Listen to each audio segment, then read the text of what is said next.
the experience of having a connection is beyond mood. Just as you were talking about waking up in a clear space and having a good mood and having how I feel be the most important thing, that is a prerequisite for the connection to the growing momentum of connection with Source. We agree with all of this, but don't you think your mood is your indication that you're there? In the same way that your mood is your indication that you are connected, isn't your mood really what you were ultimately looking for anyway? Isn't it all about feeling good? Is it? We're asking you that. We're asking you, okay. Is it not about that? Well, when I want to communicate with my mother, non-physical, my father, my uncle, I guess I'm wanting to do that to feel better. When I'm wanting to talk to Abraham. It's a catch-22, isn't it? I want to talk to them to feel better, but I've got to feel better before I can talk to them. Esther's been telling us for years that that is the universal flaw. You guys should find a way to give us the connection, and then we'll feel good. And we say, we know.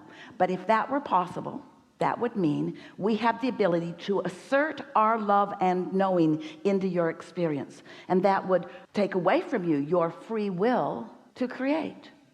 So I just am looking to feel better.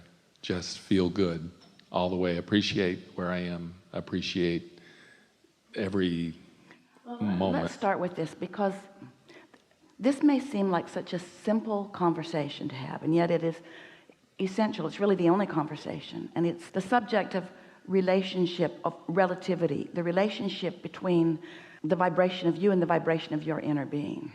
And when you accept that you're an extension of that, not a separation from that, but an extension of that, and to the degree that you allow the connection in the extension, in other words, you can be an extension of Source and be so far extended and so then focused on humanine kind of things that you don't allow yourself awareness of the connection in the extension. And so from your perception, you are disallowing the connection from the extension. Do you see what we're getting at? It's always there. Your inner being is always vibrationally reaching to you. But if you don't perceive that your inner being is reaching, and if you don't perceive that it is there, then your perception is all that matters. It doesn't matter how much your inner being loves you if you don't know it. Because if you don't know it, then you don't let the good stuff in. And you blame whatever it is you want to blame for not having the success. In our way of saying it, the success that you're all reaching for is the feeling of that connection.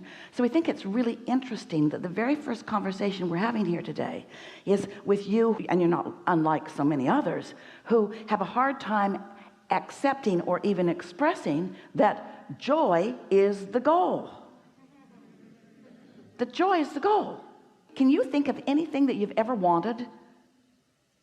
Anything that was for any other reason than that you felt that you would feel better in the having of it? When you show yourself that it really is an easy situation to come into alignment with your inner being, because your inner being is never not focused upon you and never not extending to you. We're going to make this so simple it's going to feel annoying, but it would be like you dangling off a ledge, high-rise building, a cliff somewhere, and you're hanging on, and right now you've got a pretty good grip, and your inner being is right there, solid and sure, with a very good tether, and has the longest arm in the whole world and the strongest grip, and is reaching for you, and you're acting like it's hard. I can't reach you. Oh, here. I still can't reach you. Oh, here. I still can't reach you. Oh, here. I still can't reach you. Oh, here. I still can't reach you. Well, you've got an opinion that is preventing you from the simplest thing in the world. Your inner being is coming right to where you are all day, every day, on every subject that matters to you, and you pretend like you can't find your inner being. Well, you're not pretending. You can't find your inner being if you haven't been practicing knowing that your inner being exists, if you haven't been noticing how often the clarity is there. You've let, and it's normal that you would do it, you've let your perception about this help misinform you. You think that because you can't see the help that it's not there. You think that because it takes a little while for it to manifest in a way that makes it obvious that it isn't there.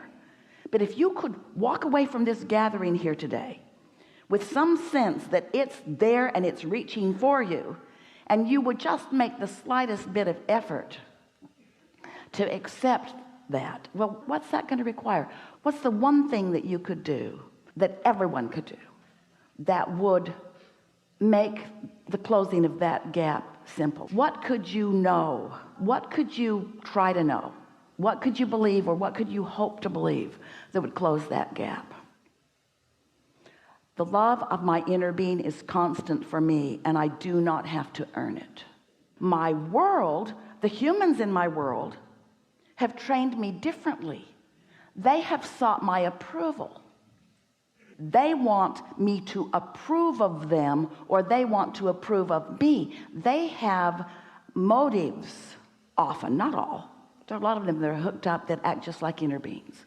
But if you've let others who give you love and withhold it, and who give it to you and withhold it, and who show you that when you please them, they love you, but when you don't please them, they don't love you, and so you're all mixed up about what it takes to get love, then you might be superimposing all that crap over the way your inner being is. You might not know that your inner being loves you unconditionally, and always has and always will, and is always right there, and that you don't have to prove worthiness or earn worthiness. You just have to know that your inner being is there, and just let your guard down and take the help.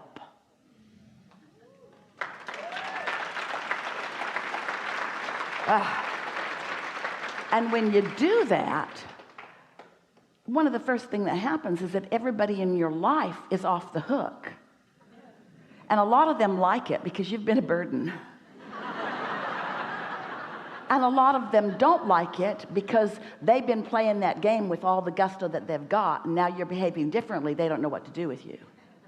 So there may be a little upheaval as they find their balance in the whole thing. Helpful? Wonderful. Wonderful. Thank you so much.